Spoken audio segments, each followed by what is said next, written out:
Hey, this is Matt once again. Welcome back to the video.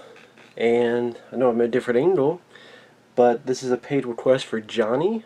Thank you for that. For those interested in requesting any type of videos, topics, reactions, commentaries, reviews, re-reviews, what have you, feel free to send it either directly to my PayPal or join my Patreon. Both links are down below in the info box under any of these videos.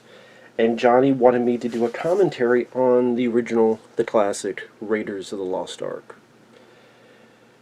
So I have the Blu-ray up, turned down enough so make sure I don't get in trouble since YouTube is sketchy. 3, 2, 1. Thank you once again, Johnny. Pressing play. And yes, Raiders of the Lost Ark, not Indiana Jones and Raiders of the Lost Ark. Paramount. Interesting, they found a mound that closely resembles the Paramount logo. I do not have the 4K set. I am watching the Blu-ray, which looks good. Great adventure movie, one of the best adventure movies of all time in my opinion. Harrison Ford, I would say my favorite role of his would be Indiana Jones, and I love all four of them. That's why I'm not really looking forward to the fifth one, because I'm like, I like all four, and there's less and less franchises where I love all the movies. Because you had Rambo 5, you had Die Hard 5, you had... when you get to the fifth one, I mean, Rocky 5 isn't that great. Like I said, Rambo 5... I mean, what's the fifth Predator film? Oh, would that be Prey? Ew.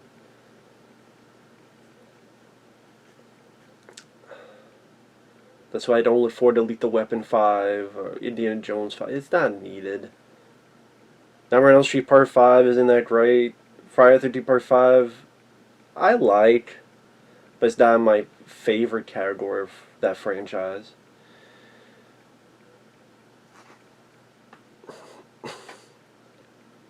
But yeah, it's such a great opening, sense of mystery, and I'm a sucker for a good adventure movie. Doesn't mean I love every single adventure movie, but I'm a sucker for it because you live vicariously through the characters. But in the comfort of my own home. But I enjoy the thrills, the craziness that happens. And of course, when this film came out, it's based on the serials back in the day. Those cliffhanger movies that you watch and, oh my god, how's he going to get out of this situation? And find out next week. Of course, on the left there is Alfred Molina. Yes, the Alfred Molina, who would be Dr. Octopus in the Tobey Maguire's Spider-Man 2. And he came back for Spider-Man No Way Home.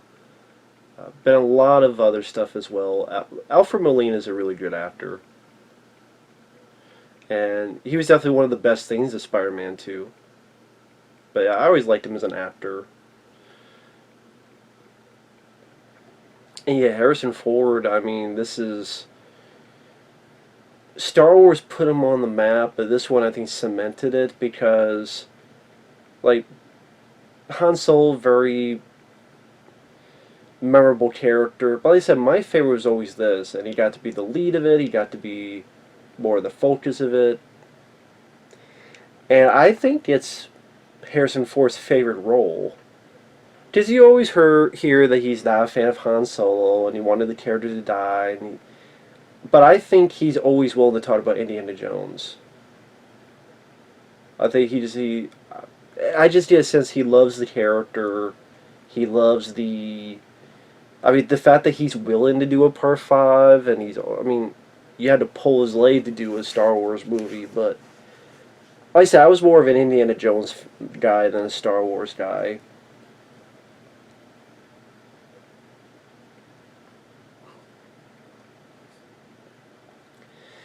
And competitor, Forrestal. That's the guy we find the corpse of later on.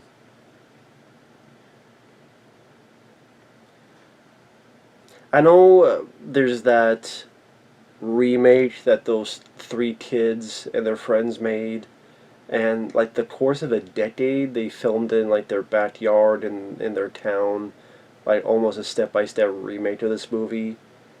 It's like was it Raiders of the Lost Ark, the adaptation. I have that, and then I have the documentary on it. Very interesting stuff.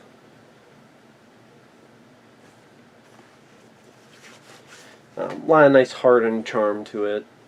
And like I said, the documentary is very interesting. I think it's like Raiders, the greatest fan film ever made, or something. It's called. Now, of course, George Lucas produced this, and the idea, kind of like how Star Wars was based on those Flash Gordon things in the past. This is also based in the past. At first, he wasn't sure about Harrison Ford because he didn't want to be known as "I always lead Harrison Ford with the movies," because he was in American Graffiti. George Lucas directed, of course, the Star Wars he directed, Empire Strikes Back he produced and wrote. But he was great in the role, of course. That's Forrestal.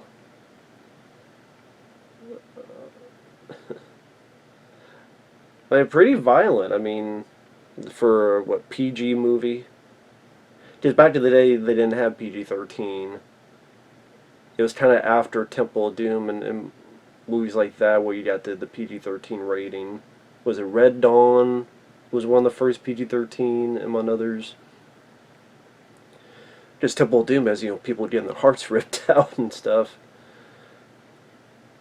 But yeah, I know there's a lot of other people up for this role. Tom Selleck was going to get it. I think Tom Selleck would have done a great job as well. I mean, I envision Harrison Ford. It's my favorite Harrison Ford role. But I think Tom Selleck would have done just as good of a job because I love Tom Selleck.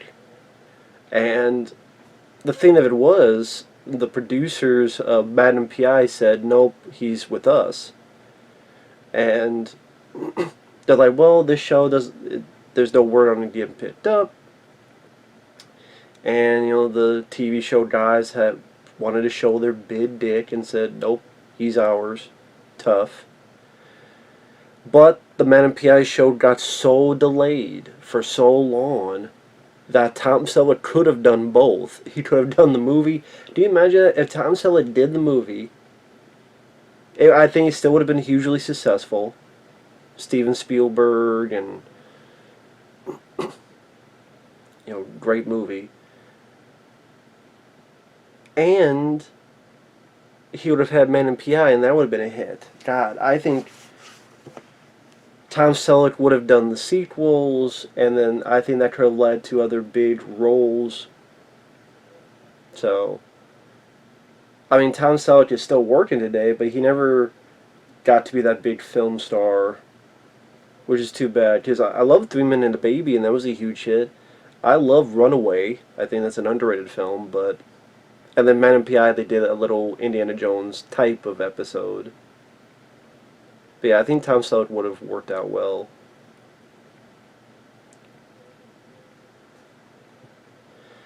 I mean, one more can be said about this. I mean, it's just a classic bit. Weighing the sand, getting the idol. Give me the idol, I'll give you the whip. I think just because a lot of little kids enjoy this because they envision themselves, the sense of danger, the sense of excitement, wanting to get that treasure, fortune and glory, close calls, and all done in camera.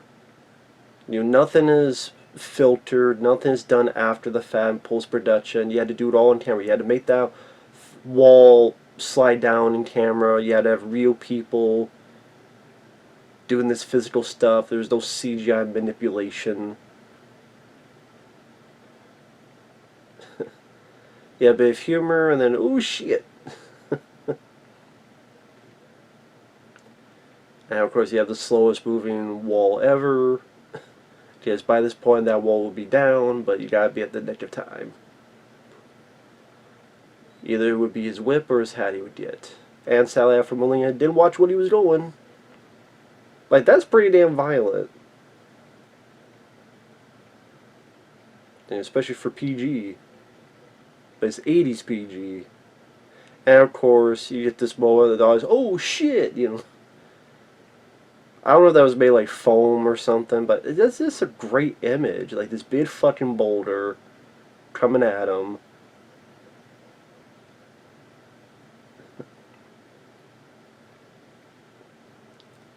And of course, this is where he gets the shit taken away by Paul Freeman, who is pretty much our main villain. Belloq. De Belloq. No, Belloq. Belloq. Even that's violent with all those little things in the guy's back. Nothing you to possess which I cannot take away. Like, Paul Freeman just has that stuck up, pretentious, holier than thou attitude that just works as a villain. And it's so crazy that, Paul Freeman, I look at him now, I'm like, that's fucking Ivan Ooze from fucking Power Rangers, the 90s movie. That was just such a opposite. It's like, Belloq is Ivan Ooze? I remember when I first realized that, I went, what? That's so fucking crazy. I mean, the guy's got to work.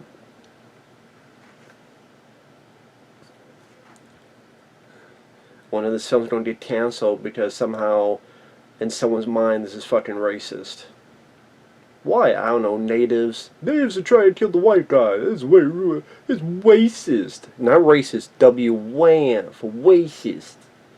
Just like alien is racist because the alien's black, and predator's racist because it's got dreadlocks. These are actual professors writing these articles. And then the reveal of, oh shit. I damn guarantee there's some fucking professor that wants to write an article that is fucking racist.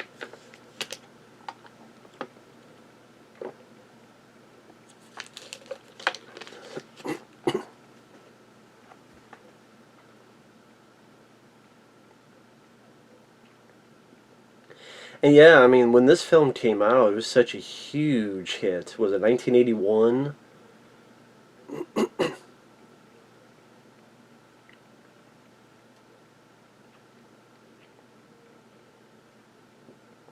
And that just tells me, like, this film here, right?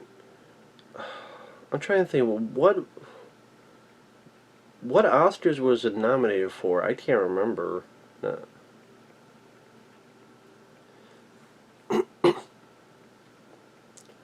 I just mentioned that because you look at, like, Black Panther got nominated for Best Picture.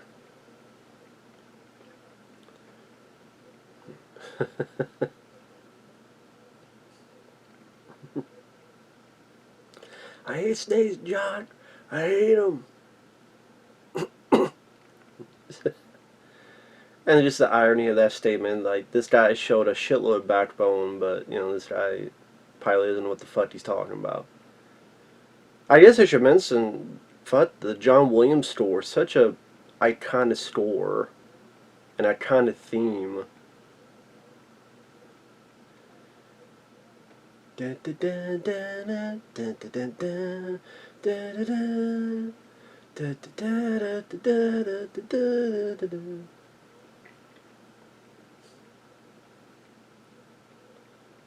Marcus Brody. Rest in peace, Denholm Elliott.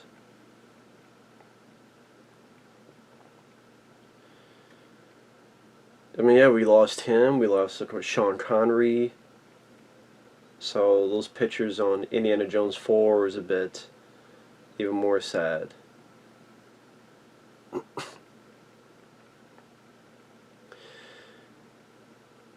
Yeah, this film is such a huge hit. Of course, it got the Temple of Doom a few years later.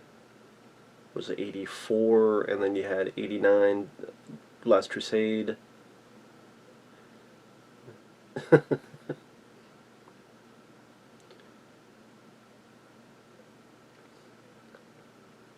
I think the first couple times I saw this as a kid, I didn't understand what the deal with this was, and then I think because the VHS quality wasn't the best that we had as a family. So when I saw the DVD for the first time, I'm like, oh, okay, that says "Love You" on the eyelids. Because in the VHS, the one we had didn't pick it up. What a suck up, leaving a damn apple for the teacher. And he did like, here you go, Mr. Jones. Like, fine, I'll put this here. And then Marcus stole his fucking apple.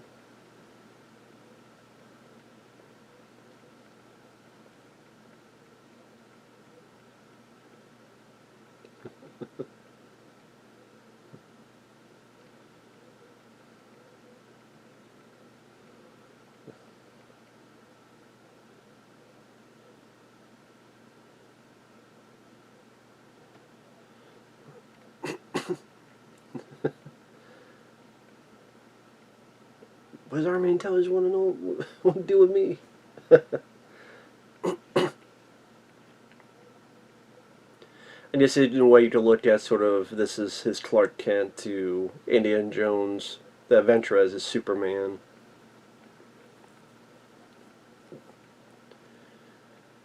And yeah, the Ark of the Covenant, very interesting, backstory on it. At least the way they tell it here. Now I know that's one of the things that when I was a kid, like bothered me a little bit, is because if you think about it, Indiana Jones, I don't want to say he doesn't do anything, that's not true, but it's not like he saves the day by killing the bad guys, or he got the item and got it back to the U.S. I mean, at the end of the movie, he's caught. Like, the bad guys got they got the Ark of the Covenant. They brought it to their island or whatever. They opened it. And Indiana Jones just stood and watched and closed his eyes. Like, he didn't do anything. And I think I kind of wonder, I don't know if anyone will see this video except Johnny, what people's thoughts are on that he didn't, like Temple of Doom, he battled these cult members and fucked up the bridge that fucked up a lot of the cult members and helped save the kids.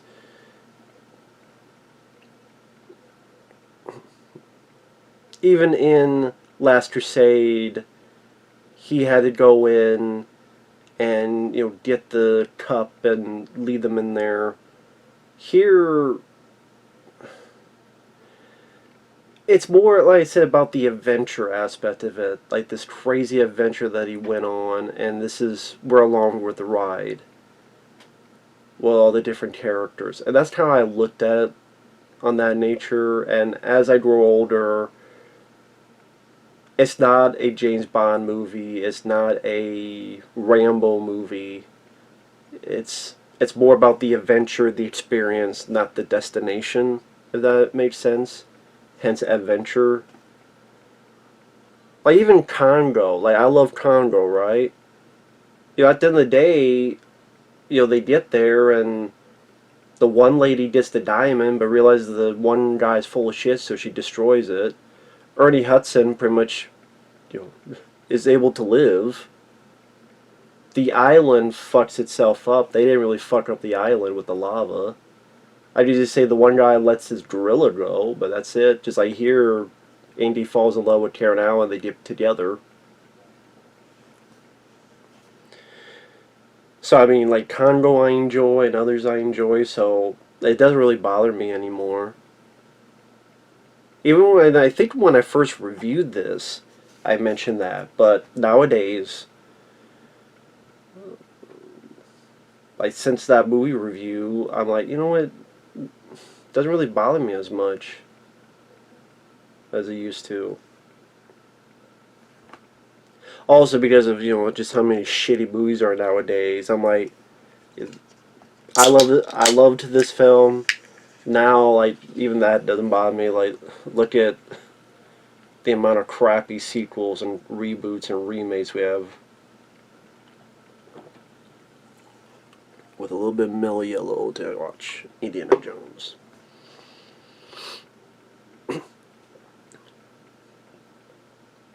Of course, Indy will do this exact thing. The Well of Souls.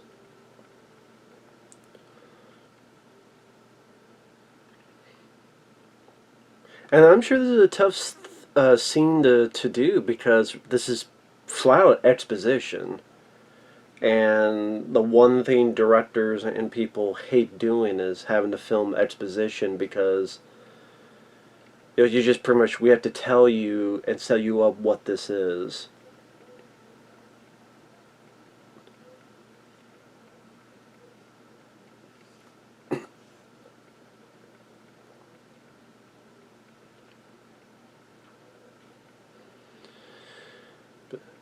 But at least, the actors do their jobs well, and the exposition is at least interested enough to learn what the Ark is.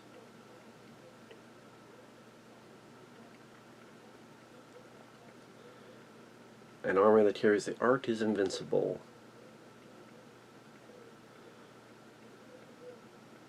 But in a way, I mean, I guess when I did that review, I thought, man, what if Indiana Jones didn't mess with them and they took the Ark to Hitler and it opened it up and killed Hitler and his army? Does that mean Indiana Jones could have stopped World War II earlier if he did do anything? I think that was the question I posed, and I don't know if people answered or not. What do you think? Do you think if Indiana Jones, if he did not do anything, if he didn't go after the Ark, would they have taken the thing to Hitler because they weren't messed up and they would have gotten there earlier? And then Hitler's like, I want to see it, and they would have killed Hitler and a shitload of his top guys or army or whatever.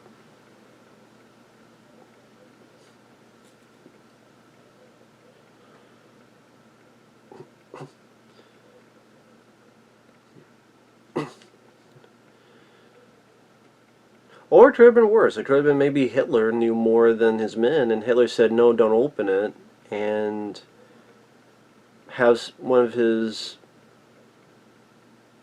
how do I put it, his, not bait, his sacrificial lambs that they don't know it yet, open it here in, I don't know, a land where there's a lot of Jewish people, and would have had an even worse Holocaust.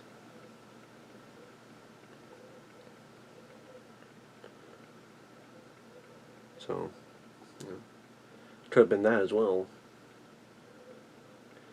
Pan American airplane. I think Pan American is still around.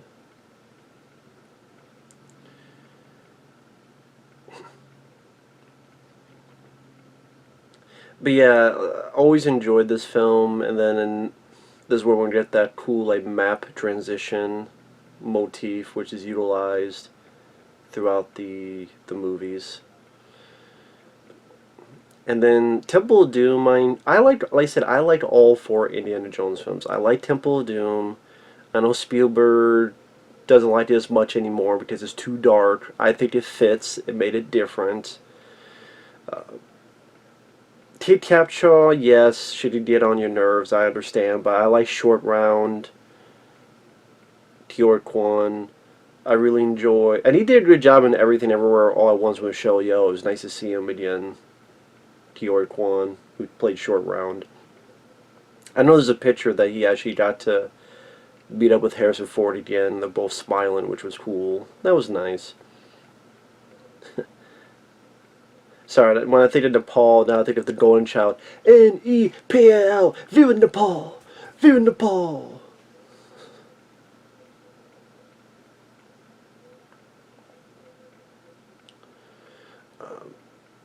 I'll get back to that, but yeah, here we have Marion, played by Karen Allen. I know there's a few people they wanted for this.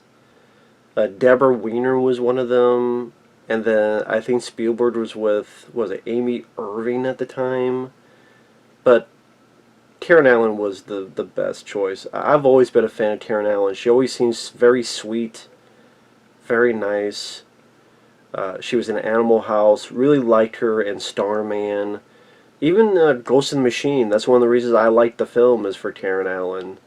And it was so great to see her back in Part 4. And that's why Part 4 to me is a great ending. You know, Indy and Marion finally get married. Marion's able to join at least a little bit of the adventure. They're able to tie the knot, live off happily ever after. Just leave it at that. Like, why can't we just leave shit alone? But people have to fucking milk every goddamn drop. No, we don't want to see our heroes 80 fucking years old, barely able to do anything because age catches up with everybody. And then they either die, or they do this, or they do that. I wouldn't be surprised if they fucking kill him off, and his fucking hat floats down, and there's like a big funeral for Indy. And you'll have like Kiyoshi Kwan there, short round, it'd be like the fucking Tony Stark thing from Avengers Endgame. I would not be surprised. I'm not necessarily positive because I thought the same thing with Rambo 5 and they didn't do it in Rambo 5, but I don't, it's not needed. Like, no one is looking forward to Indiana Jones 5. Well, I can't say no one. Not many people are like, yay! Either because they didn't like Indiana Jones 4, which I liked the film, or they realized, like I do, that he's too old. Plus, Kathleen Kennedy is in there, and she didn't do a good job with the fucking new Star Wars films. That's another word, it'd be some woke bullshit.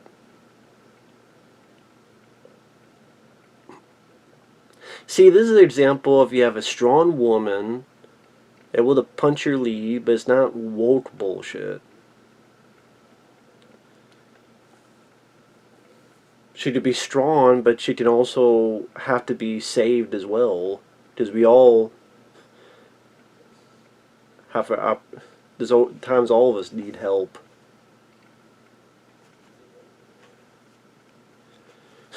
Nowadays, with his hand like by his crotch, he's like, look at my dick. But no, he's like the metal piece. But the way he put it, he like put it on his crotch, like, look at my dick, you see? Presto.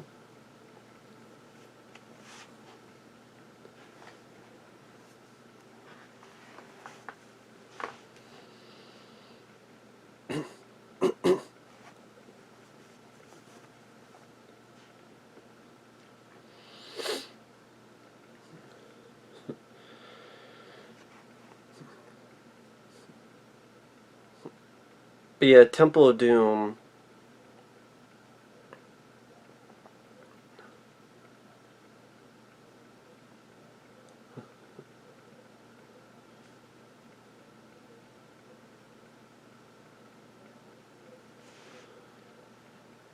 Trust me.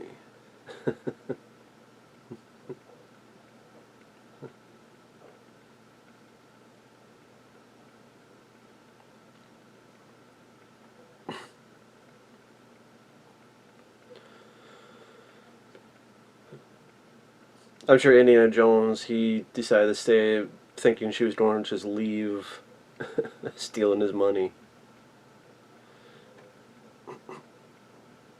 But that's a nice setup, that when he turns back and you light it right so that you just see his eyes. Of course, a wise shot to showcase how alone she is. Or thinking she's alone. But yeah, the Temple of Doom I always enjoyed. I never understood why they made it a prequel. I thought it was kind of random. They're like, it takes place years before this. Maybe to explain why Marion wasn't in it. If so, I can understand. Someone said, well, so that they don't have to use Nazis. Well, you don't have to use Nazis even if it takes place after this film. There's not like some law saying Nazis have to be with Indiana Jones. But yeah, if it's for the Marion thing, I can understand. But then, I mean, it's not like they cared about that in the third film. But anyway. Yeah. But yeah, the second one, I like the darkness of it. I like the whole cult angle. Yeah, I like that bridge scene is badass. See Kali in hell. And then the third one, Last Crusade, that's another great one. Sean Connery really made that work. And I thought Harrison Ford, Sean Connery worked extremely well together. And the Holy Grail just seemed like the most natural relic to do. And then I'm trying to think. You have shit. What else did you have? You had before, of course, the fourth one. You had a bunch of video games. There were point-and-click adventure games. Of course, there was a game for. I mean, this was on Atari, and good luck trying to figure it out without a guide or someone telling you what to do. One of those really cryptic games. Again, I would say try to play Raiders of the Lost Ark on Atari without looking up anything, and then try the last 10 minutes. For fuck's sake. Again, without knowing anything, looking it up. The Temple of Doom, I think, had an arcade game, and then that was on Nintendo. Last Crusade had two different, even though the cover looked the same, had two different types of Nintendo games. I remember playing the one, there was like a bunch of mini games. It was annoying because it didn't tell you had to play them in fucking order, but you did. The mini games. And then, as his action scene happens, I remember in that fan film those kids made, like, they tried to do this with the fire, and they, like, set one of their friends on fire, and the basement on fire, and they got a bit out of control. Interesting story on that.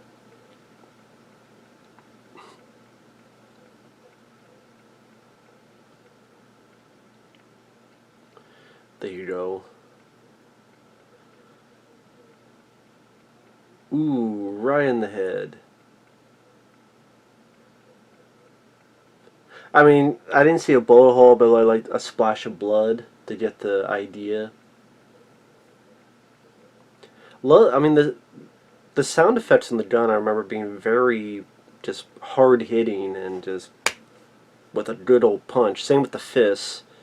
When someone punches or shoots, it just the sound design is really good. It might not be the most realistic, but it really fits in. It's like, Rocky films, the early Rocky films, Rocky 3, Rocky 4.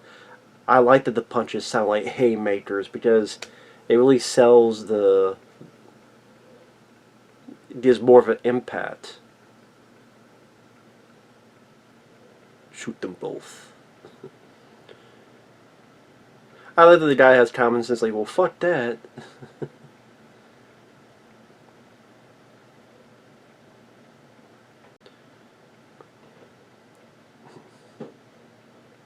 And this guy with the glasses always reminded me of the guy in Princess Bride. It's not the same actor, I know, but Wallace Shawn or something. The one in Princess Bride is like inconceivable. It's not him, of course, but reminded me a bit about him. I mean, hey, set your arm on fire and do this scene for quite a few minutes.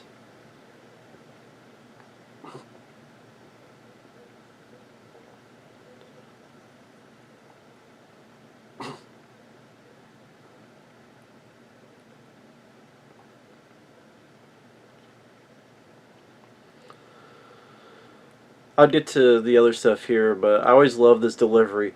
I'm your goddamn partner! Yeah, I love Karen Allen. Just like I said, it was such a great surprise to see her. Because I didn't know she was in Indiana Jones 4. And then when I saw her in the theater, I saw that movie. I went, oh, wow, that's really cool. It was just brought a smile to my face. That's nostalgia done right. Because it relates to the characters and the way Harrison Ford reacts to seeing her. But yeah, there were a lot of video games, like point and click. There's this, like I said, there were video games for Nintendo, two different kinds. Genesis, I think, also for Last Crusade. And then Super Nintendo, there was the Indiana Jones trilogy, which, pretty tough game. Kind of like the Star Wars games. They're pretty tough. And I'm trying to think. Yeah, then of course later on there's, was it Nintendo 64? I can't remember what systems now. I know there's one, Staff of Kings, I think for the Wii. Quite a few others.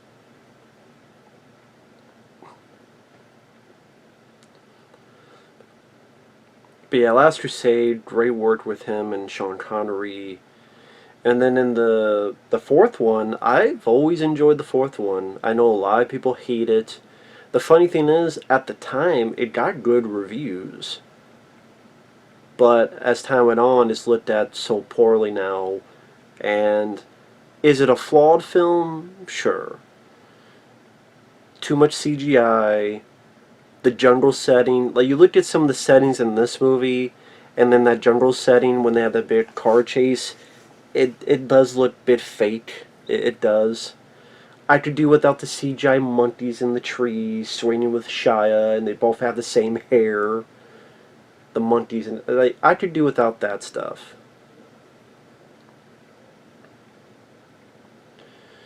So there are flaws, but it's a fun adventure movie yet again. Harrison Ford does a great job. They don't ignore his age, but he still is able to carry a bit of the load himself, and that was over 20 years ago. Almost 25 years ago. Almost 25 fucking years ago. And you would say he was too old then. So almost 25 years later, you're doing another Indiana Jones that just... He was too old for part 4, but that made it work for the story. And he was old enough to be able to do some stuff and have, you know, mobility and good shape for his age. But at 80 years old, come on now, man.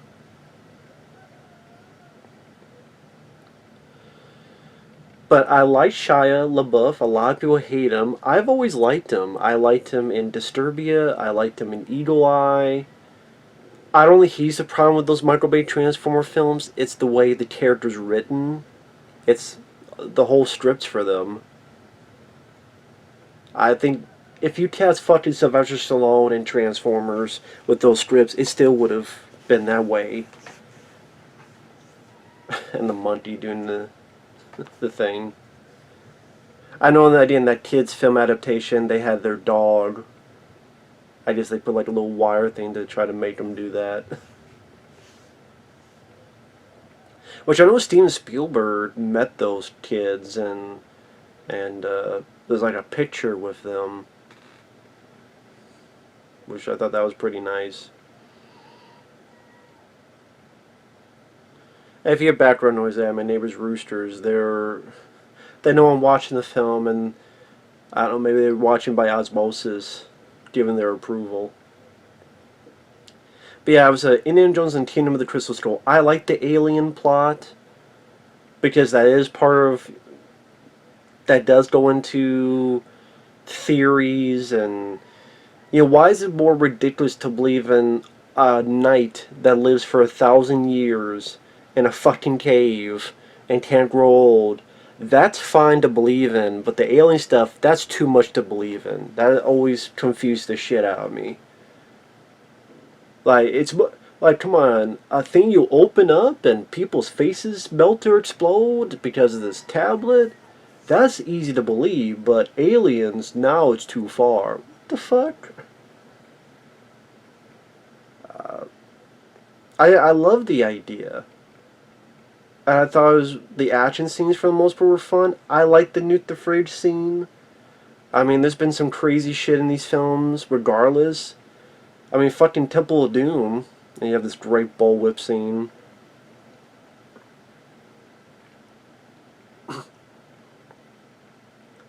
But Temple of Doom, they're in a raft no bigger than my dick, going out or plane, falling like 5 miles from the goddamn plane to the snowy mountain, then going down the snowy mountain, then falling another 5 fucking miles to get into the water, and they're barely wet. um, I'm fine with it's escapism, but that wasn't crazy. That wasn't insane.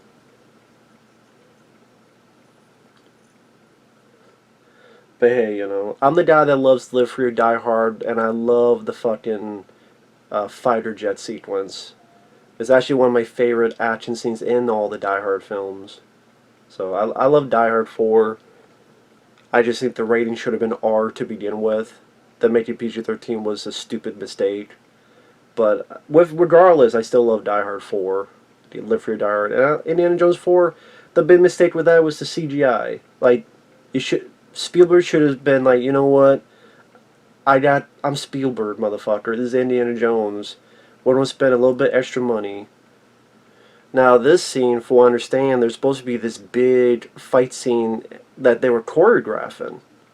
And this guy, like, spent all this time to choreograph it, and fuck it. Apparently, Harrison Ford was sick. He was very unwell. And he's like, well, wait a minute. I got a gun. Why don't I just shoot the fucking guy? And it creates such a great, memorable bit. I mean, that makes sense. He's got a fucking gun. Fuck it.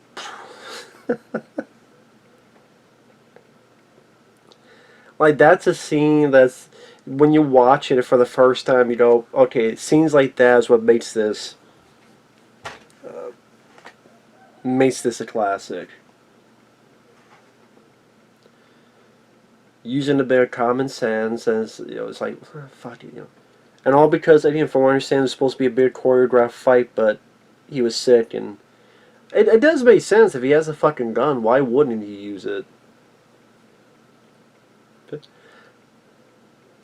Like, he's not a cold, well, he's not like, I'm gonna be shooting everybody, but if a guy's big fucking knife, why not?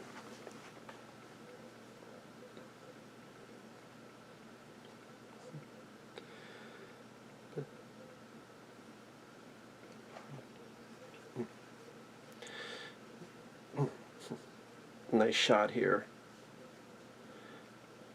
I try to remember now, why do they put this basket behind this truck? What was the purpose of it?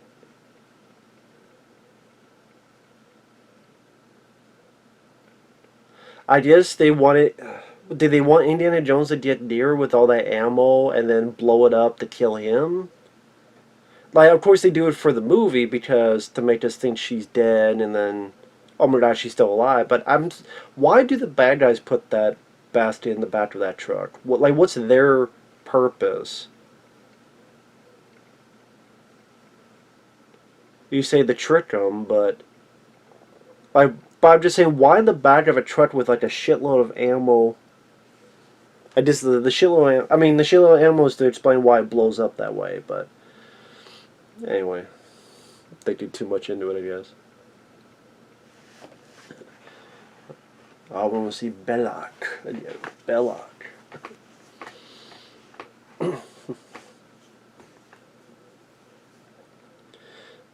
But yeah, Kingdom Crystal Skull, they said, I liked the alien plot. I liked Shia LaBeouf. I don't think he was bad at all.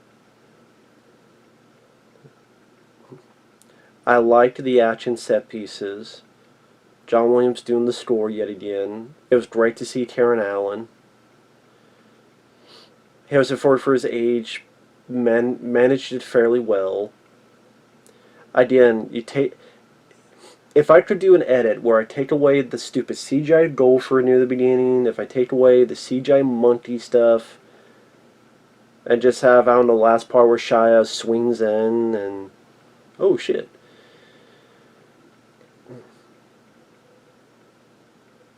It's really not that bad of a movie. I'm not saying it's a perfect 5 out of 5 star movie, but it's really not that fucking bad. Nuke the fridge. There's a lot of crazy shit in Indiana Jones. I know people say that's too far. Mm. Hey, you say this stuff in Temple of Doom was too far. I mean, Last Crusade, they're in a plane. I mean, they're in a vehicle and a fucking plane crashes. And the crashes go so far, parts of the plane go right by their truck and then go forward towards them and blows up. People just say that's too far.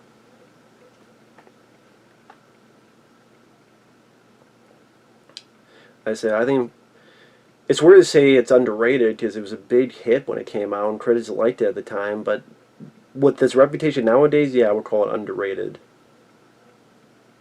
Same with Live Free or Die Hard. Just its reputation nowadays, yeah, I would call it underrated. I don't think they're that bad. Like, Part 4 seems to be the sweet spot. Rocky 4, Rambo 4, Indiana Jones 4, Die Hard 4.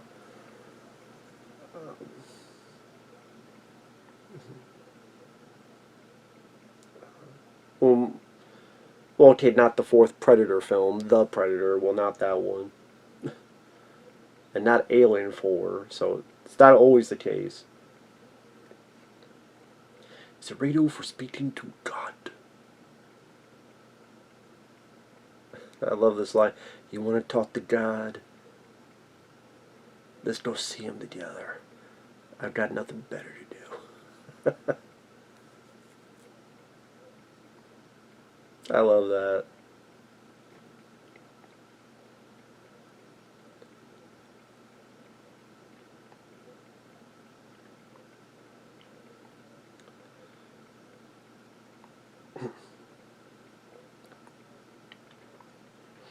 And of course, I didn't even mention, like, of course, the guy who sent these kids in to save him is John Rhys-Davies, who plays Salah.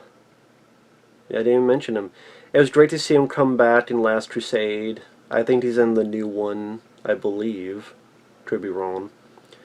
But like I said, I know he's in, of course, Last Crusade.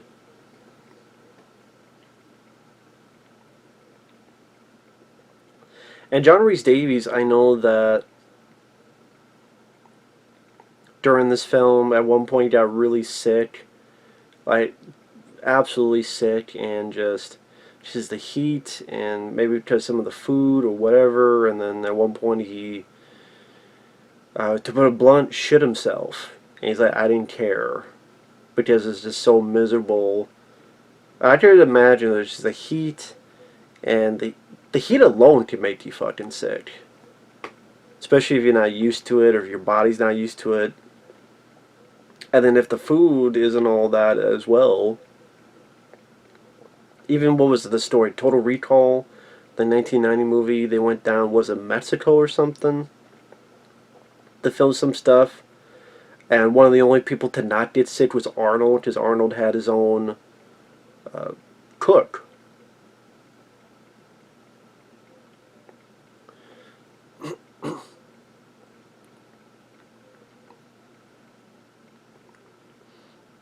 But yeah, John Rhys-Davies has been in a lot of stuff. I mean, he was on the TV show Sliders, and then that show went to shit. I think it started went to shit when they killed his character off. They killed his character off, I think because John Rhys-Davies wasn't happy with the writing, and he wanted it to be better. So they killed off his character, and then they kill off another character, and then Jerry O'Connell became a different person. They like cast his brother, and it just and the endings like seemed like it was fucking downbeat or sequel bait. What the fuck? They just completely butchered that show. That's why like the only season worth of shit is like maybe the first season, maybe the second.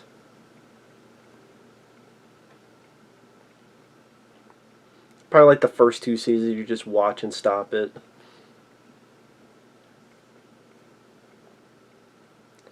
But then, what was it? Oh, he did. Funny enough, one of the rip-offs, King Solomon's Mines, that Canon Films released, starring Richard Chamberlain and a very young Sharon Stone. Which I like King Solomon's Mines. That one I saw later in life. I had seen Alan Quartermain, The Lost City of Gold, the sequel first, but I don't mind that film. But King Solomon's Mines, it's a fun movie. And you got Jerry Goldsmith doing the score, sort of his version of an Indiana Jones theme, and he did a great job. Of course, realization here.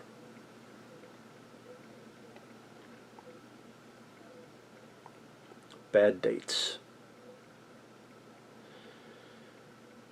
Must be talking about Amber Turd or Jada Pink Slip. Talking about bad dates. Like, look at the scope of this. Like, look how many fucking extra people there are in the background. Just look at the background. Each of these shots, look at the background. All these people. You gotta do this, you gotta do that, you gotta make it seem like you're working. And as a director, you probably have to pay attention so that someone's in the background not be like, fucking dancing or being an asshole or just jerking off. Literally or figuratively.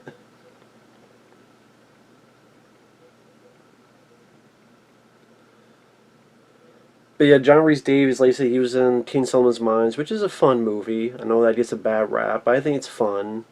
Richard Chamberlain is... I could do without Sharon Stone in the movie, but Richard Chamberlain does a great job.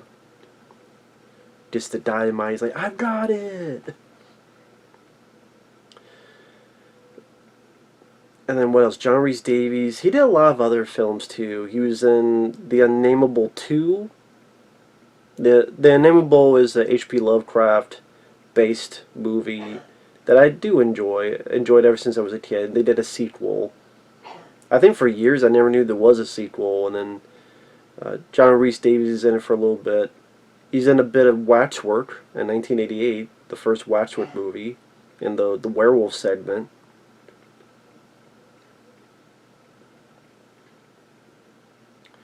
And I'm trying to remember what else.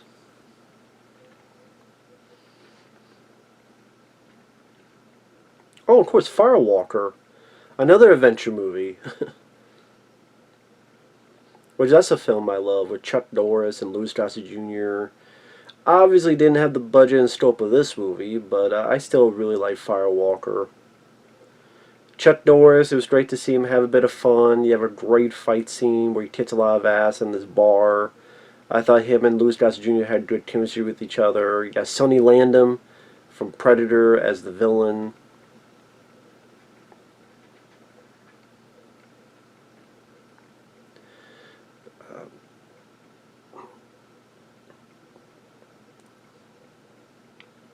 I wonder if he was meant to fall on purpose, John Rhys-Davies, in that scene. I wonder if he was meant to fall on purpose, or if that was like some accident and they kept it in. Of course, Indiana Jones mentioned this before about this whole getting this beam of light to know where the location of the Ark is.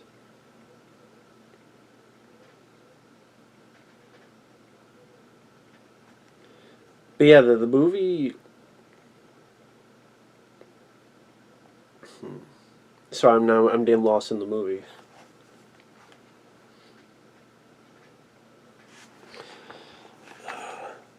I got my phone here. May look up some trivia on the film, just because. Great as IMDb, so you never know how true it is, but I don't know. I try to do, when I do commentaries, I try to make it so there's not a lot of long silences. And this is the thing, I don't riff on a movie if I think it's good. I'll riff on it if it's fucking bad, indulge and it deserves to be made fun of, but if it's a film I like, I kind of take it a bit seriously.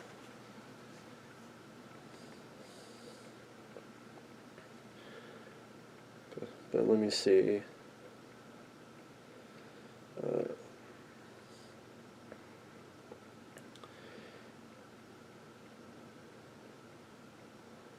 We get that beam of light to show the location of the Ark.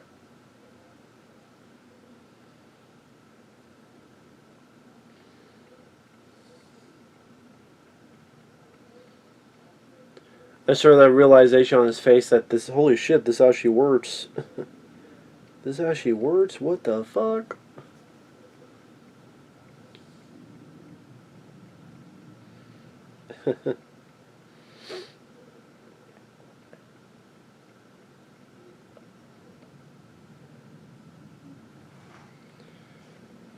So it was nominated for... Okay, it was nominated for Best Picture. Okay. Nominated for Best Production Design, Best Visual Effects, Best Picture, and Best Directing. Huh. Yeah, it was nominated for Best Picture. Good. Didn't win, though. I don't know which one. Actually, I'm curious. What... Let's see... 1982 Oscars.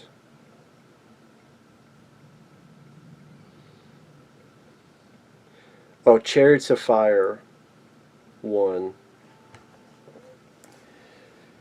Which, I mean, that's a film that probably no one fucking remembers.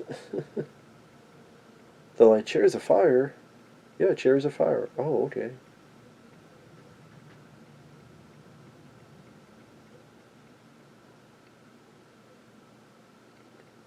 Yep, Chariots of Fire.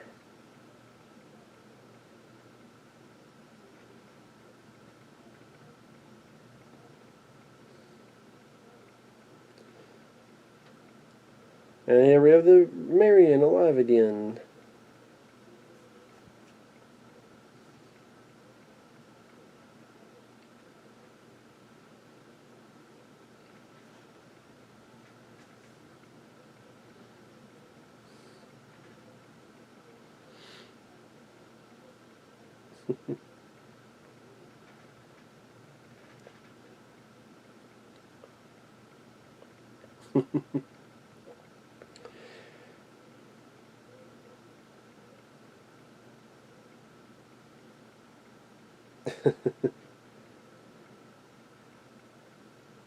I'm laughing because, you know, having to leave Marion there and just her reaction, like, what the fuck you doing, man? Get your ass back here. What the fuck you doing?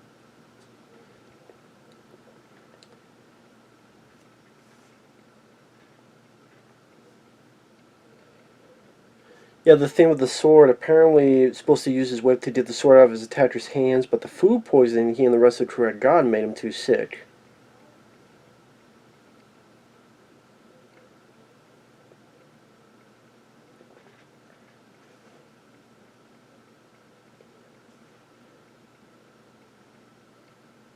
When Brody first goes to Indiana Jones' house to discuss the mission, Jones is dressed the way he is because he is entertaining a young woman in his bedroom. Script originally planned to show her before moving to the next scene, to give him a bit of a James Bond persona. However, her appearance was cut, as Steven Spielberg thought that being a playboy did not fit Indy's character.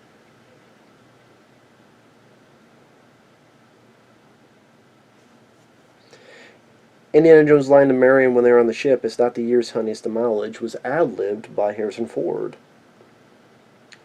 Of course, I do about this. If you freeze frame during the Well of Souls scene, you'll see a pillar with R2-D2 and C-3PO. In 1999, the film was added to the National Film Registry by the U.S. Library of Congress for culturally, historically, or aesthetically significant.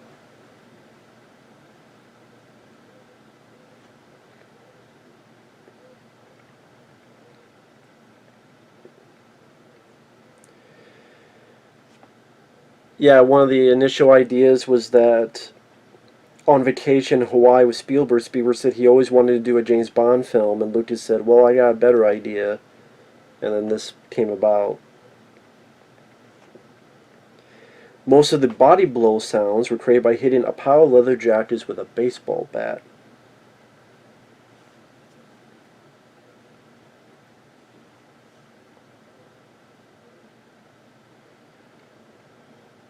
They filmed in Tunisia. That's a great shot. The silhouette, the color scheme.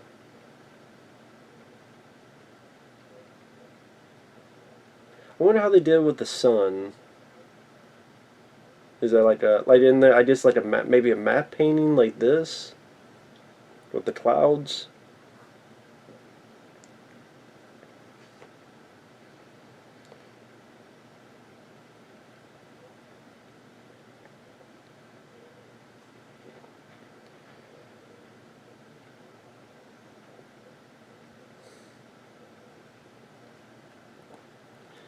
And it was around the time doing this that he wanted to do E.T. But of course, to be honest, that wasn't the first film he was going to do. He was going to do a film, a horror film, with Rick Baker. And actually, what was that movie? God, I knew the title. And the idea of the film kind of became, yeah, Night Skies. Night Skies was the film.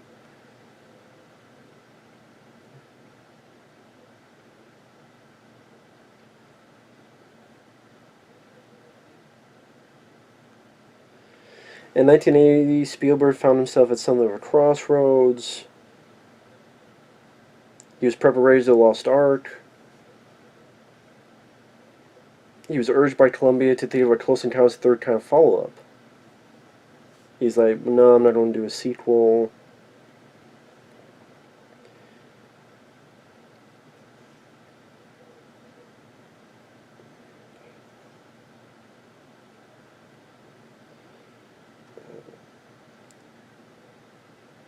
Spielberg provided Columbia with a treatment for something called Watch the Skies. Spielberg contemporized a story setting in the aliens that they have landed, attempted to communicate with the local farm animals before turning their hostile attention on the family inside the house. At one point, he turned to John Sayles, who had scripted Piranha.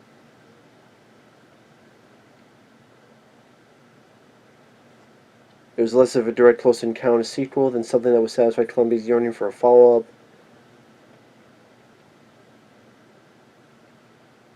John Sayles' script drew heavy inspiration from dusty western drums along the Mohawk, with aliens instead of Native Americans attacking the farm.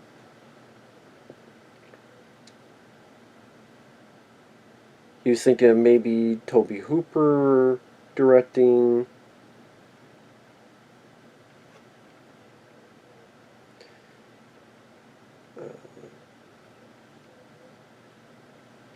Got Rick Baker. Rick Baker says, I told Spielberg what he wanted to do would be incredibly difficult and expensive. He said the effects would cost him $3 million. He did preliminary work for $70,000. Spielberg left to continue work on Raiders of the Lost Ark. Rick Baker, from time to time, mailed videotapes of the creature's progress to Spielberg and the director's producing partner, Kathleen Kennedy. I got this call from Kathleen saying Steven is so flipped out about this is so incredible it makes Yoda look like a toy. John Sayles' script was delivered to Rick Baker in mid-1980 with the original 11 aliens whittled down to 5, and the horror story coming in the form of one of the nicer aliens named Buddy, forming an unspoken bond with a young autistic boy. But Spielberg was having second thoughts about such dark material, because it was described straw dolls but with aliens. Columbia began to fret about the movie's astronomical production costs.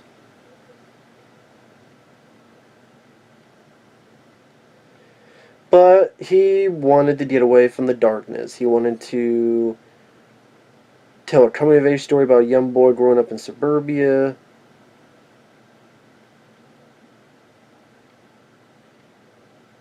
And his quote, I got to get back to the tranquility or at least the spirituality of Close Encounters. Why? It worked for that movie, but you don't have to repeat yourself. So Rick Baker says, I was working weekends and long nights to do this stuff.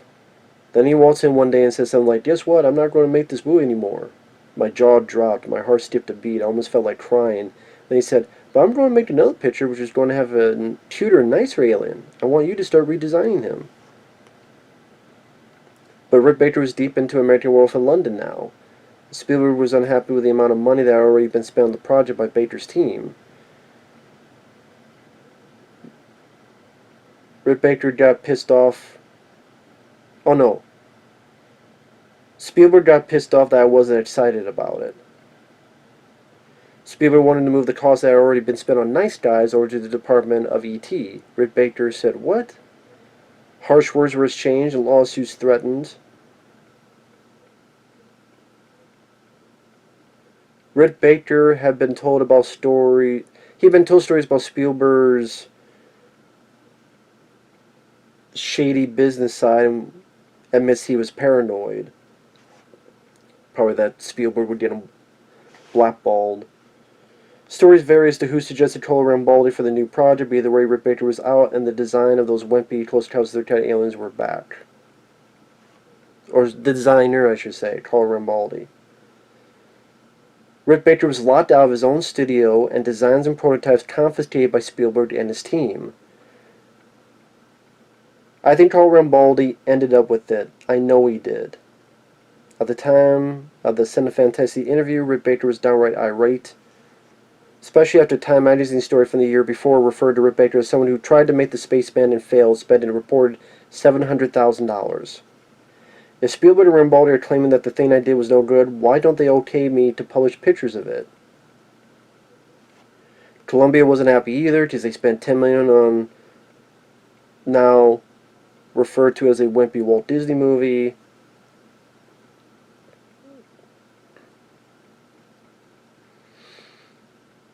He went to Universal. And then some bits of Nice Guys took to Poltergeist.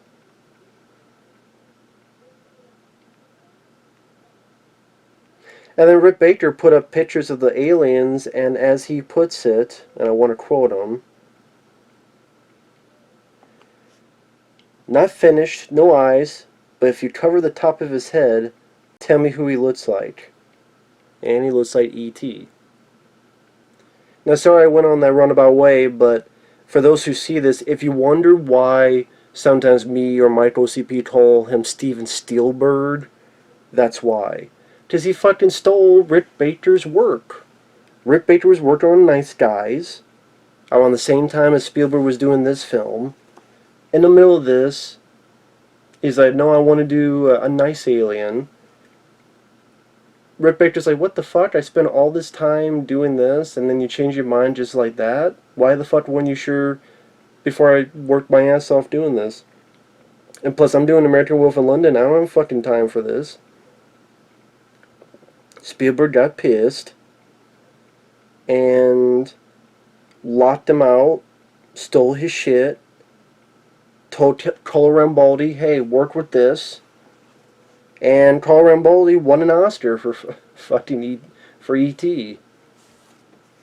Rick Baker won an Oscar for American Wolf in London, but Rick Baker uploaded the pictures, and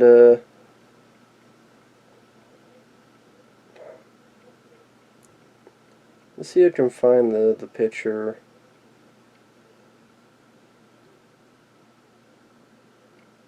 You know, that's why me and Mike call him Steven Spielberg. Plus those fucking the shit with damn Poltergeist as well.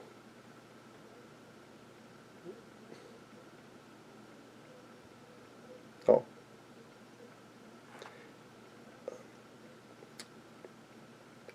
Okay.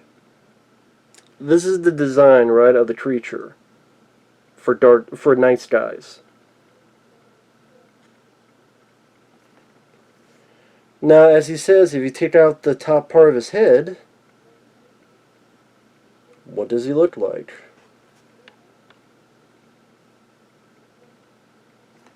In fact, take a look at this.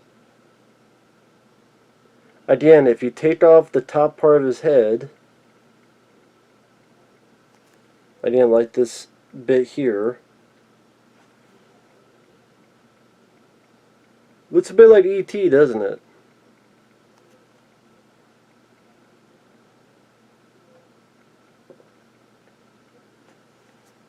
So, go figure.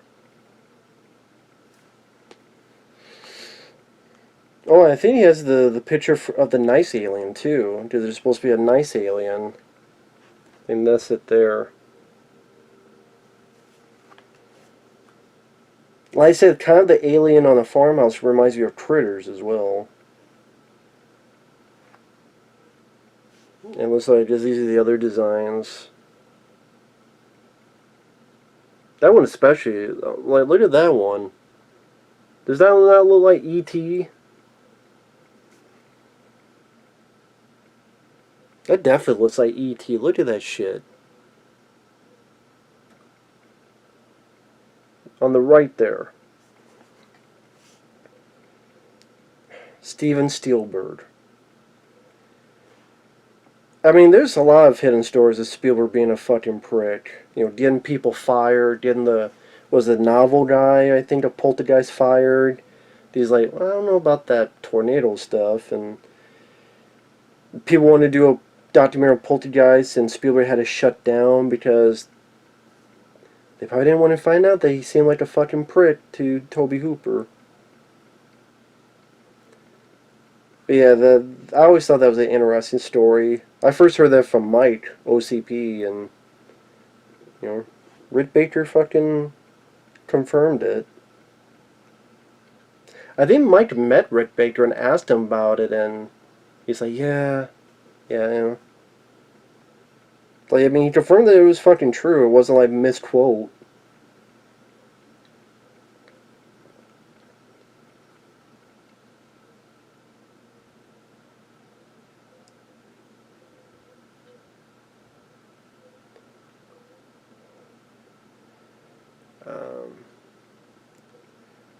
God, there's a lot of trivia on this. I won't even know where to...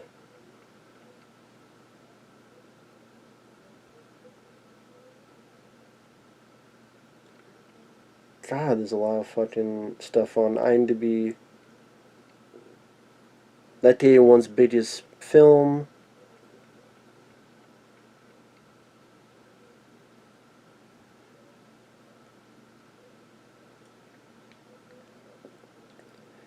According to the documentary Dangerous Days Making Blade Runner, Harrison Ford's performance as Indiana Jones in this film was so good that mere excerpts from before it was actually released persuaded the makers of Blade Runner that he was ideal to play Rick Deckard, because Dustin Hoffman had previously been the frontrunner for several months.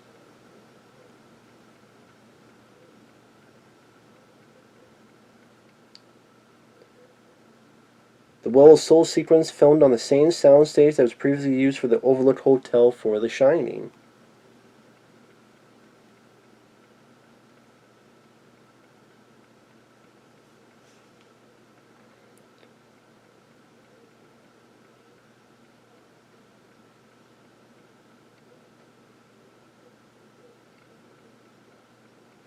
In 2014, Steven Soderbergh published an experimental black and white version of this film, with the original soundtrack dialogue replaced by an electronic soundtrack. Soderbergh says his intention was to encourage viewers to focus on Spielberg's extraordinary staging and editing. Where is that version? I like to give that a look. It's not going to be better than this, but there's a black and white version with an electronic soundtrack?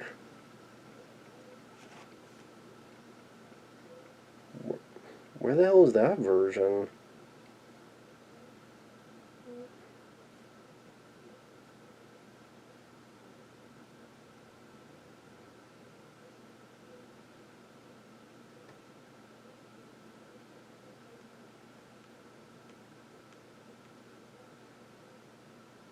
Oh, it's... Okay, it is up. And I don't know... I don't have to... remember that. Never even heard of that. Anyway, I'd just be looking at this the whole time, so I better get back to this, but I'm going to make a note of that. Of course, the damn things were over there. Give me the thing. But I'm going to make a note of that.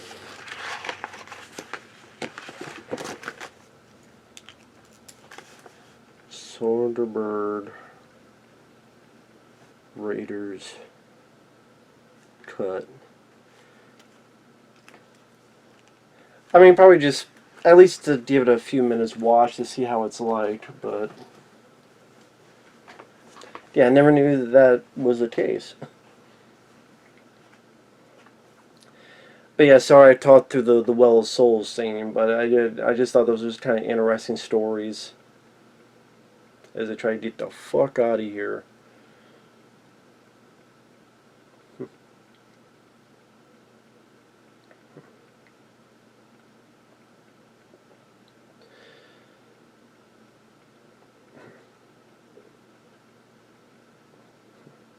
Man, there's a lot of snakes in that scene. I don't know if I could deal with it. I hate snakes.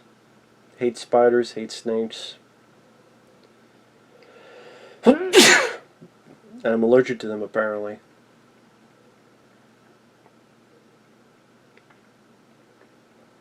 I think I remember as a kid this scene creeping me out because of all the like dead, like zombie-like bodies, all the corpses and stuff.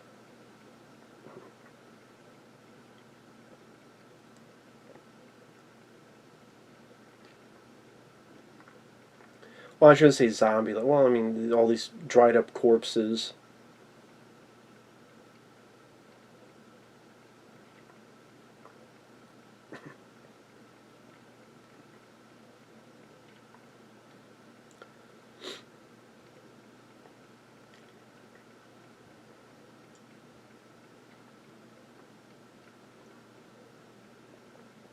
Just a bunch of shitload corpses just littered one after the other, stood up.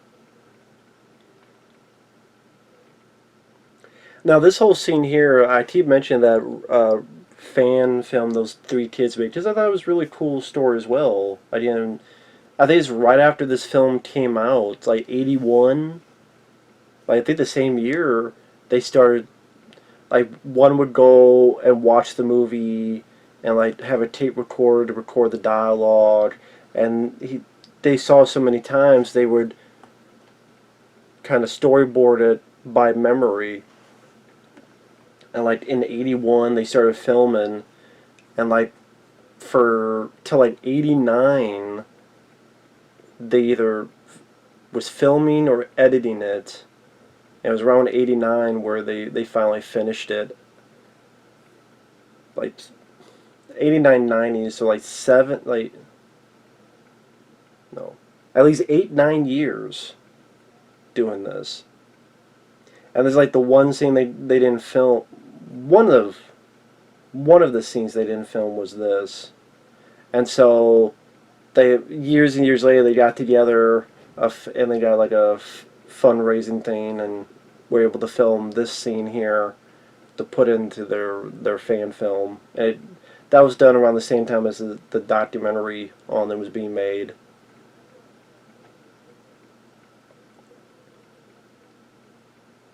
I'm trying to remember like how these blades were made. Because I mean, it'd be very dangerous to have actual fucking blades there.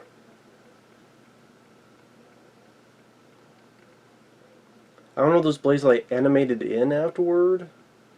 If that's real blades, then that is. I mean, they look like real blades, so if it's real, then that's really fucking dangerous to have your star right next to them. One chip and fall, splat. But I think they're animated. I think so. But this is a great fight because it shows, he's not Superman. That big punch and falling on his ass. Yeah, bite him. Like I said, the sound effects of the hits and punches make an impact. Also, John Williams' music as well. Definitely one of my favorite scores of, same with Superman the movie. I like his music for Star Wars, but I would say like this and Superman are like my favorite John Williams soundtracks and scores.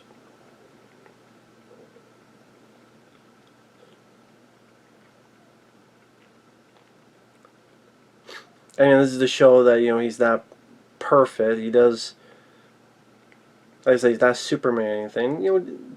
Now also we got Marion. Give her something to do. Yeah, shoot the shell. I did all done practically. There's a practical plane. I think one of the wheels of the plane, like that scene there, something happened and fucked up his leg.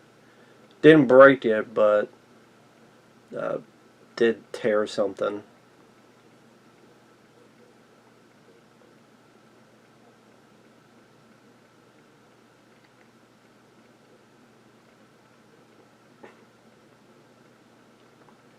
But to use like a real plane and stage it where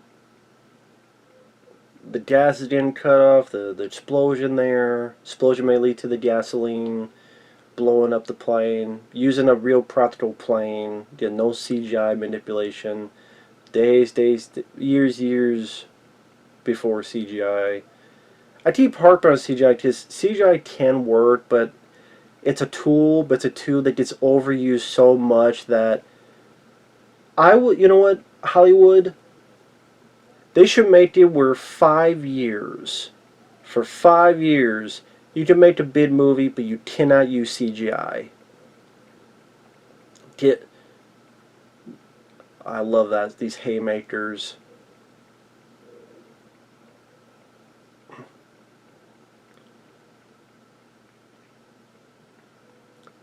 There you go. Ooh.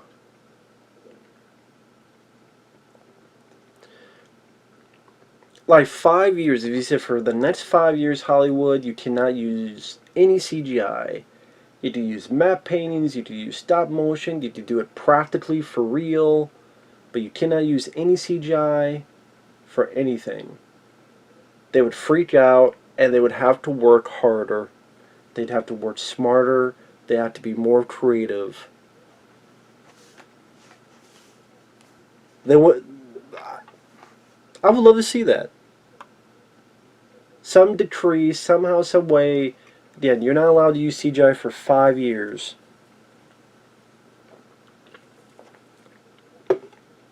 And I'd be interested to see how those films look.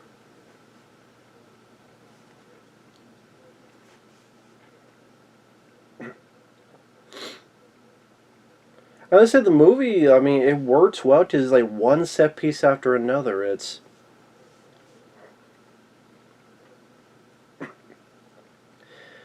find the Ark in the Well of Souls, and I skipped over the bit with the snake. That's one thing I thought that was nice was early on, if you saw this film and the snake, you see like a reflection of Harrison Ford's face because of a piece of glass, but they took that out. That's using digital in the right, correct way. Not the bullshit Star Wars special editions. But to fix mistakes, I have no issues with that if you're fixing a mistake. That's one of the reasons I'm kind of curious about the Evil Dead original 4K. Because this guy, YMS, which stands for Your Movie Sucks, he was bitching about, they fixed the mistakes. What's wrong with fixing your mistakes, dude? Nothing wrong with fixing your goddamn mistakes. You mean they don't do something to make the film better? Oh my god, like, people say I bitch too much. Give me a fucking break. That's a stupid thing to bitch about. That's like, oh, they should keep the mistake with the reflection. I'm like, you fucking idiot then. You're a fucking idiot.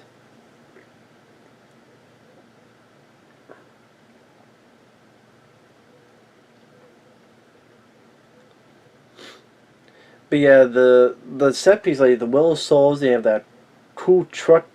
I mean, the cool plane sequence.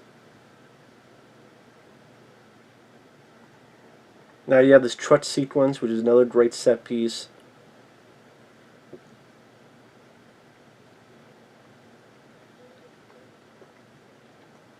I think it was Vic Armstrong that was Harrison Ford's stunt double on this stuff, especially this sequence when he's under the truck and so forth.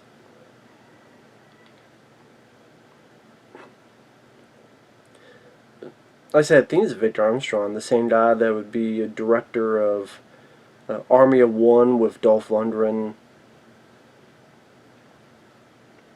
also known as Joshua Tree,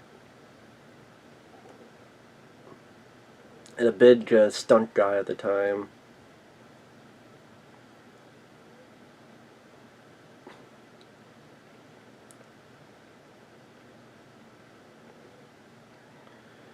But yeah, this is very,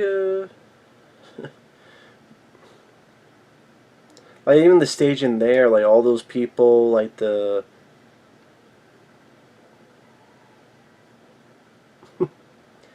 kind of interesting bit where they both stare and laugh at each other. I was like, yeah, that poor guy. He didn't do anything to us, but he landed on a windshield, and now he's probably dead. And we're both laughing about it. Because those guys were just building their shit. He fell on the windshield with the, and then flew off. Probably flew off, got impaled, and sticked up his ass. But that's hilarious. Yeah, I always thought that was a weird bit in the chase. But the rest of the chase I really enjoy. Like I said, the staging. See, that's what I'm talking about. Like, you compare this chase to Indiana Jones 4. Like I said, I like Kingdom of the Crystal Skull quite a bit, but this is done for real in camera. You know, the backgrounds are real. There's no...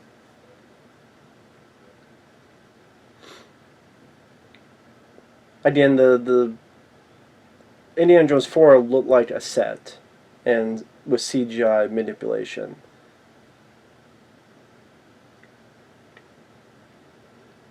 Define gravity. Yeah, they're free falling there.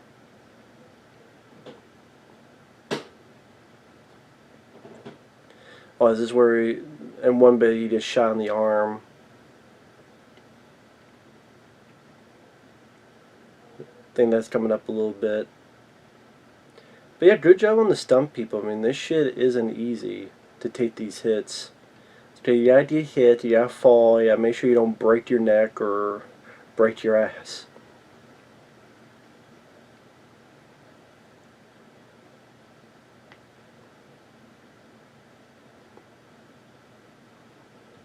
This is where he gets shot in the arm. Ooh. And see, that's a squib. Like, that's a little explosive type of thing to mimic being shot. And you see it went through the jacket, and you have the blood spray on the windshield. To make it seem like he got actually shot, and it looks good. I mean, it's in camera. You cannot get more real than real. I mean, that's such a hard thing for people to think about nowadays.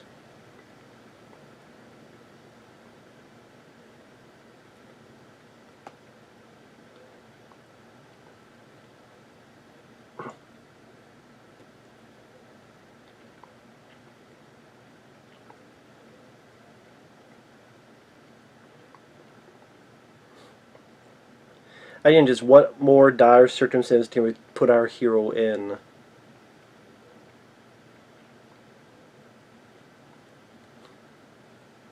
Well, that's a pretty scary shot. I mean, that you can tell that's Harrison Ford right in front of that. Right in front of that damn wheel.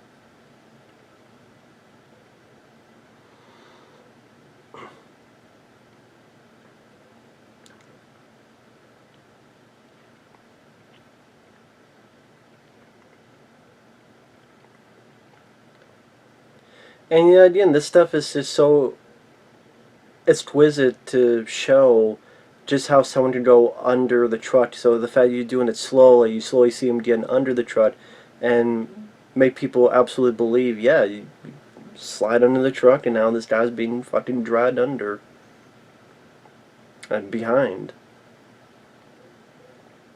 Time for the comeback. Boom. You need to get the fuck out. This is how you like it, bitch. Yeah, you have no whip. Goodbye, bitch.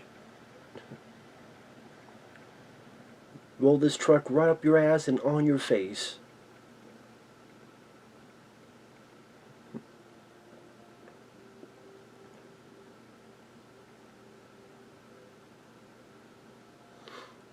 Because these are bad guys, so they can't die yet. Our main bad guys.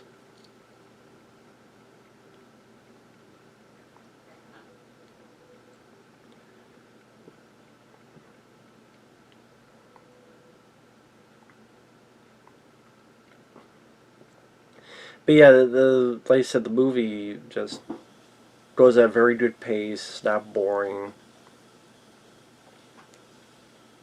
Just works really well. Now, how did they know that Indiana Jones would be there to hide them?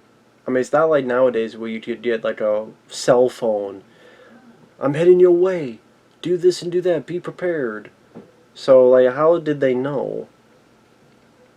I just maybe before he's like, if you get to this, we'll take care of you. I just maybe talked with Sala before, Sala, that if you get here, do this and we'll take care of it.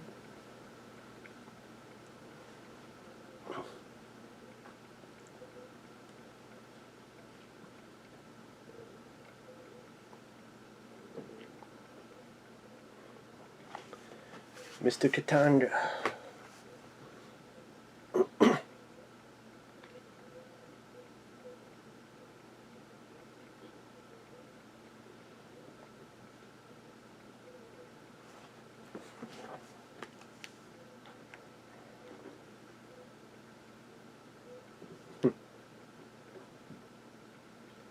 But I guess I get into like Indiana Jones 5. Like again, sorry folks, I'm not into it. I'm not interested in it, and I think they're gonna mess it up because they always mess it up.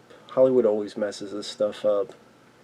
By far, I mean, people don't understand. I would love to be proven wrong. I would love to be proven wrong. This is a great feeling because I want as many good movies as possible, and of course that's subjective, but yeah, I want as much of that as possible. I don't want bad movies and bad shit. It's just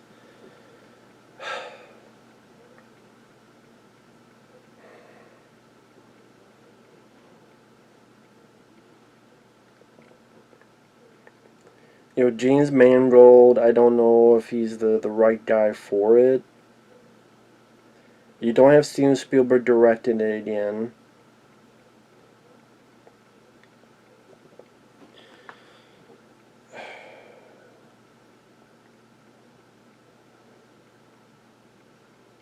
Doesn't let you got Karen Allen back, which makes no sense because he's married to her at the end of part 4. So are they going to change that now? I don't trust this Phoebe Waller-Bridge lady. Like, why? I don't try to make her to be the new female Indiana Jones. Because, yeah, we have that. It's called Lara Croft. So I'm laughing because that bit smacked in the face.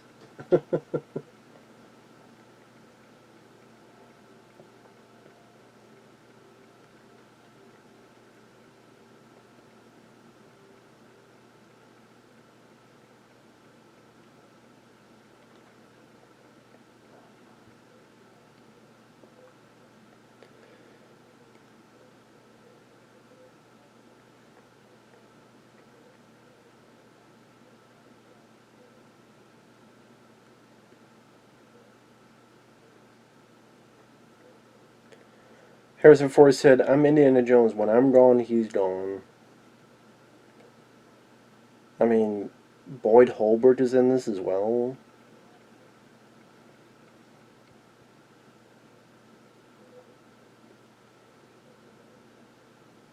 Antonio Banderas is in it. I mean, I like Antonio Banderas.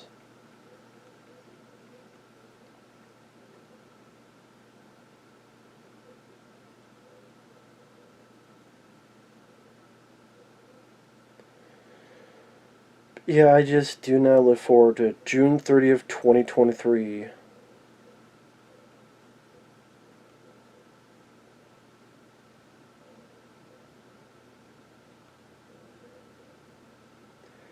September 4 confirmed that the fifth film would be his last. Kathleen Kennedy reaffirmed that Ford's role as Indiana Jones would not be recast.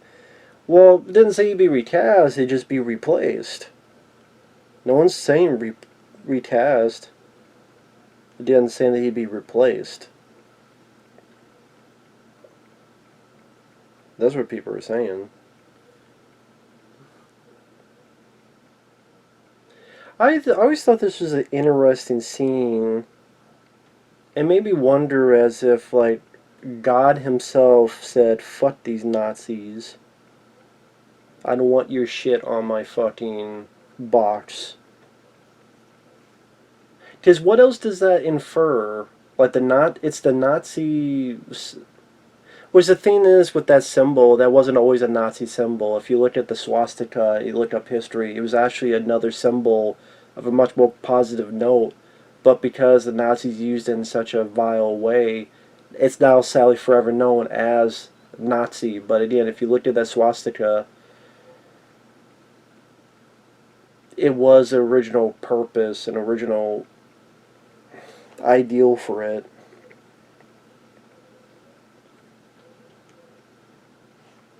Oh, speaking of video games, these are the video games. Raiders of the Lost Ark for Atari. Temple of Doom for... I guess it was... Commodore 64, Nintendo...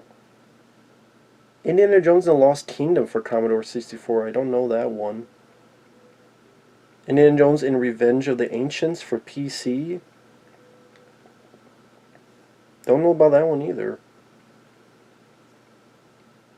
Indiana Jones, The Last Crusade, the action game, Commodore 64, Nintendo.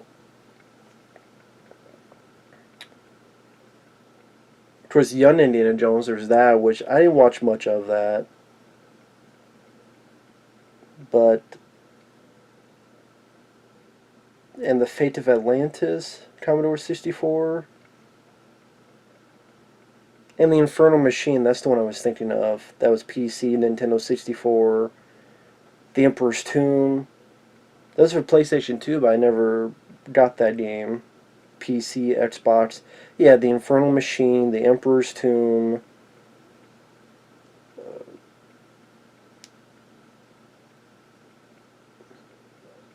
And The Staff of Teens for Wii. That was also on PS2? Didn't I know that. Indiana Jones' Desktop Adventures, Indiana Jones and the Fate of Atlantis, which was on PC. I would like to look up some of these games. If I can't play them, then maybe watch a few videos of them. So...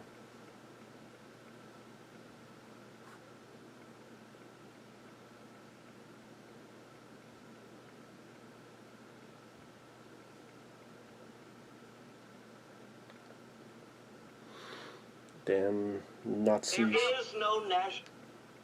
Oh, shut up. Stupid ads.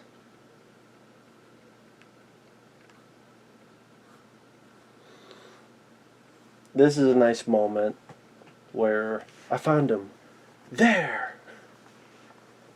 And the music really helps, like the people cheering, yeah! And John Williams' score. Now I say, well, how the fuck do I get in? But here's the thing, though, is that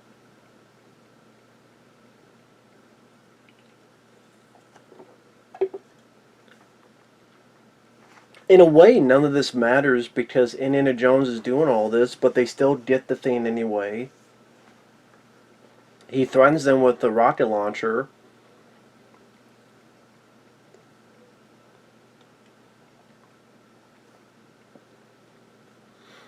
But again, it seems like maybe this was the goal all along, was to get to this island and open this thing. And if that's the case, then again, that's sort of what I was talking about earlier. Like, if Indiana Jones did nothing, if he sat on his ass and did nothing, this would have been the same result. Like, if Indiana Jones did not get into this at all, like, this thing looked pretty decked out like this was planned from the beginning. So again, if Indiana Jones didn't do anything, it would have been the same result, and thus, how useful would you say Indiana Jones is to the final clutch of the movie? And I think as a kid that did bother me a bit. But I just look at it as an adventure aspect, as well as with Marion, Karen Allen's character. But that results in something. Helping her, they might have killed her off to get that thing. Indiana Jones helping save her. They fall back to love, and then Indiana Jones 4. Too damn fucking small.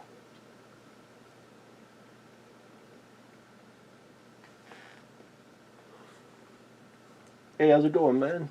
Hey, how you doing? What's up? Oh, I'm sorry. Fuck you. Give me your goddamn hat. Yeah, leave me the fuck alone. That's what it's like, leave me the fuck alone. God damn it. You asshole. Sorry, I was making a note of something as well, so I don't forget. There's always that thing okay, I'm going to remember, then 10 minutes later I fucking forget, and I'm like, oh shit. So, if something enters, I just immediately write it down.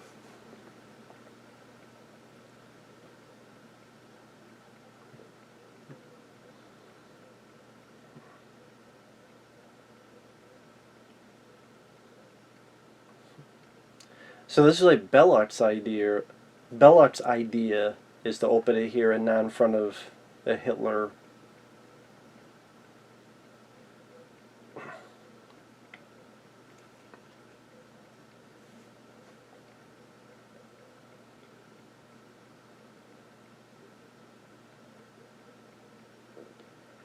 I will say it's kind of a stupid idea for Indiana Jones to bump him, because what if he said, "Who are you? Who do you think you are?" It would have given his position away.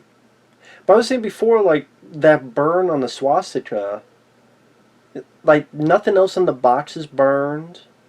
No other places on the box is burned. That's the only thing burned off is the swastika. So it makes it as if God himself, fuck these guys, fuck these assholes. I don't want your shit on my box. Fuck all of yous. So maybe like God's watch is going, okay, you motherfuckers, you get yours. I mean, how else would you explain why just the swastika label got burned off and nothing else on that box? I don't know if anyone's ever brought that up or mentioned that, but it is an interesting... I mean, each scene needs to mean something. And maybe it's trying to tell the audience that there is a certain power, but when you want that revealed at the very end, but like you see, that kind of gives way that there is something special inside the box. Unless it's because of something else. And I mean, Spielberg doesn't do audio commentary, so it's not like you get his opinion on it. All I want is the girl.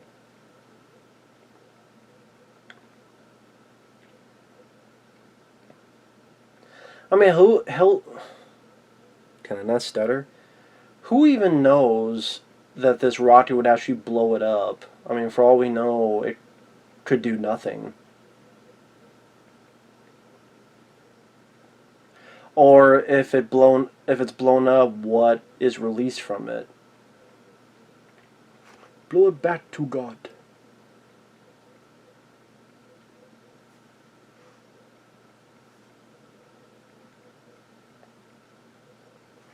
There was another movie, I'm not talking about the kids, their adaptation of this, but there was another movie that had a scene very similar to this. I'm like, okay, that's totally Raiders of the Lost Ark. I can't remember what fucking movie it was. Maybe it was a cartoon doing a parody of a scene like this. I can't remember what it was. But it's like, something in the back of my head I remember, but on a vague stance.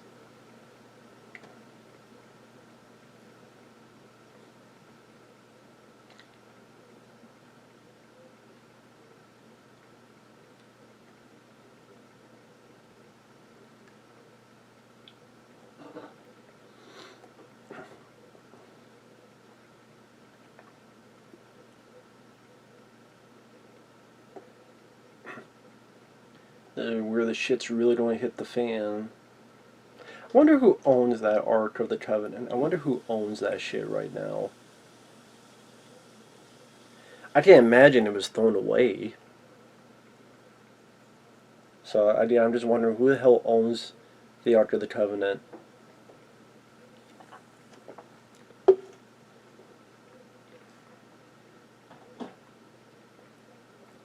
I'm surprised they never did a TV show like that, like looking for all these props.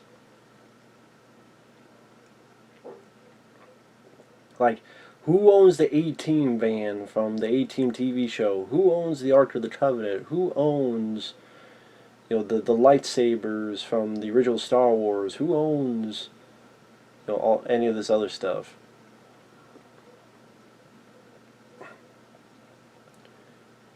It's the Sands of Time. It's the Prince of Persia.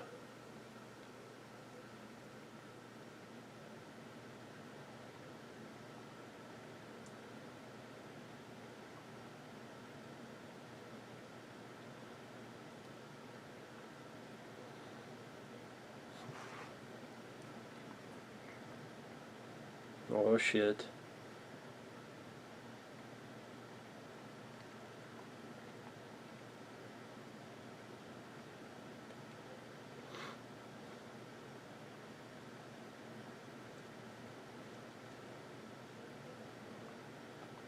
I'm trying to remember. In Last Crusade, does he doubt like the existence of the Holy Grail? No, maybe not. Maybe it's just his father. I don't know, just.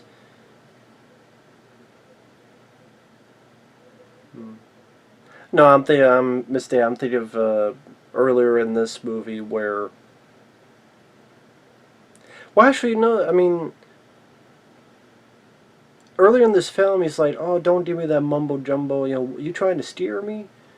But it's like, well, in the prequel, you had sacred stones that, when they got together, they burned holes, and people get their heart ripped out but still be alive. And with a cult, like, you battled all this, Indy, and you don't think there's some crazy shit out there?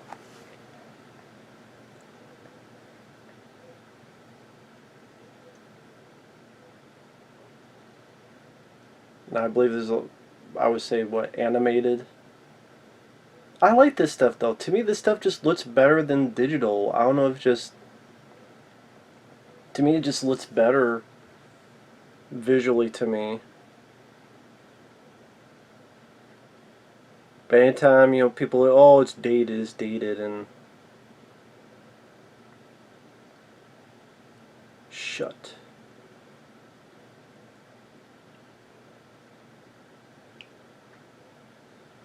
And this is where you get some really violent shit for this type of movie.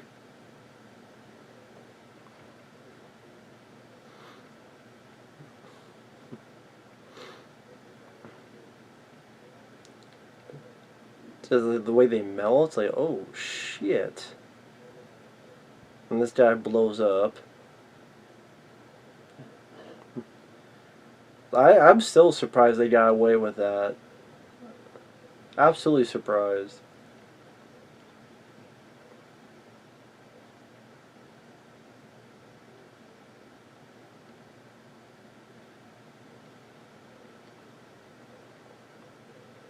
Now, would it have done that regardless, or is it doing that because God knows that these are Nazis and he's like, you ain't messing with my shit? That's why, the burn of the swastika makes me wonder, like, does God say, you know what, you're not getting this no matter what, or would that happen regardless?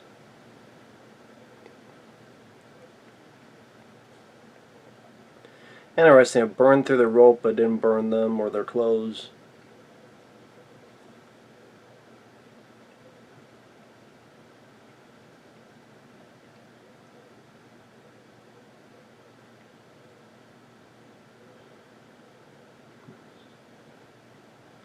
And all that's left is that thing there.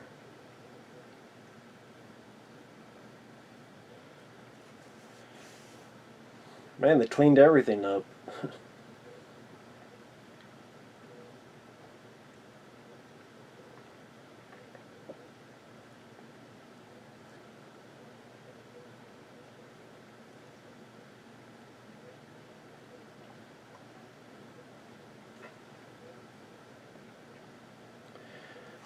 But yeah, and the film adaptation. I mean, the kids when they did the adaptation, I believe that that last shot with the Ark was, how do I put it? Was like the last scene those kids shot, and by that point they were just fucking tired of this shit because they've been going on for like 7 years at that 6, 7 years at that point.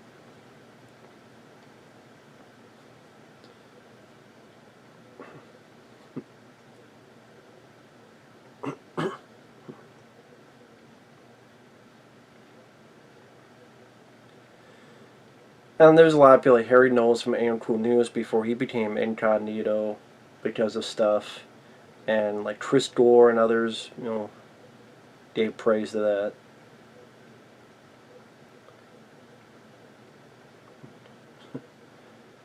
Are these Indian?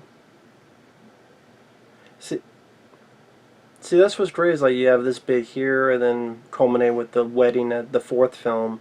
That's what I mean. It's a nice wraparound. It's a nice full circle in a way. Army intelligence, and no one's going to find this because it's just another box, and then this gigantic fucking thing. That makes you wonder what else is in these fucking boxes. Like what else are in this stuff? And once it's done, it's going to be buried away, and no one's going to find it again. I'm guessing that, yeah, that's a matte painting, I'm guessing. Look how fucking massive that is. Now, of course, this is, I believe, in Indiana Jones 4, I believe, it's in this. Because then at one point you see, like, the Ark of the Covenant nearby. Associate to Spielberg, Kathleen Kennedy, that's who she was. She was an associate. Now she runs the whole fucking show. Well, she's been doing a really shitty job of it. But yeah, this film, it's a great adventure story, wonderful action set pieces, iconic score. Harrison Ford is likable and charming. Karen Allen is sweet, lovable as Marion. Just an awesome movie.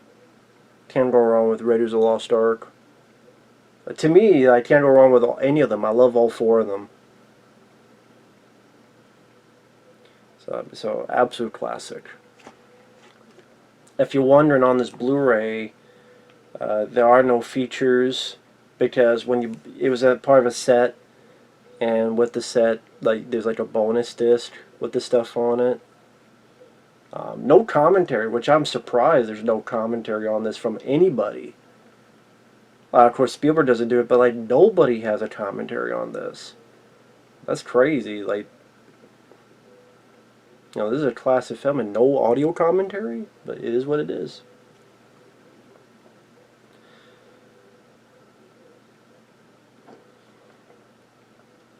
But with that said, thanks for watching. Take care. And look at that. Great adventure movie, under 2 hours. Did not have to be 2.5 hours. Did not have to be 3 hours. They had this great adventure movie under 2 fucking hours. Go figure. Now everything's got to be 2 hours and 30, 2 hours and 40, 3 hours, 3 hours and 10 minutes, and all that shit. So with that said, thanks for watching. Take care. We'll see you guys later. Bye-bye.